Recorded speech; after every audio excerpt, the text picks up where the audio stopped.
Nakagala ulit sa farm ang person. Nag-drill pa rin ang mga anak kahit mainit na. Yung langka malaki na, tsaka yung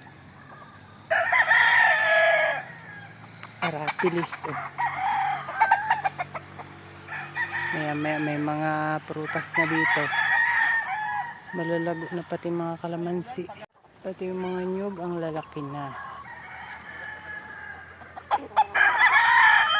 Mga puno malalago na.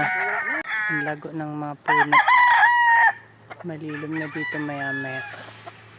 Lugon ang isang manok. Malilom na sa may bomba. Lago na yung puno. Pati yung saging nalaki na. Dami na rin palang tanim na balinghoy. Konti na lang ang bakante. Ulan, i-grass cutter mo din dapat dito. Ha?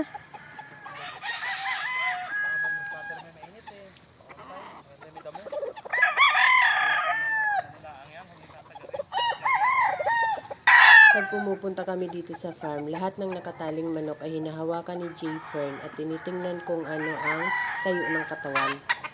At dahil nagpalit kami ng patuka, magaganda, mas gumanda ang katawan ng mga manok ngayon. Mabibintog at matitigas.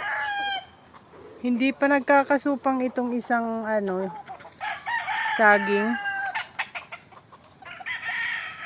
Nagbibisita si J. Fern sa mga manok. Tinitingnan ang mga lagay ng manok. Naagad yata ni Ulan ang bunga ng talong. Maliliit pa ang bunga. Nakakatuwa ang mga pinya o malalaki na pag ito nagbungahan. Tambak. At ang saging. December yan. Pwede nang tibain. Katuwa naman. Saglit lang may bunga na kaagad.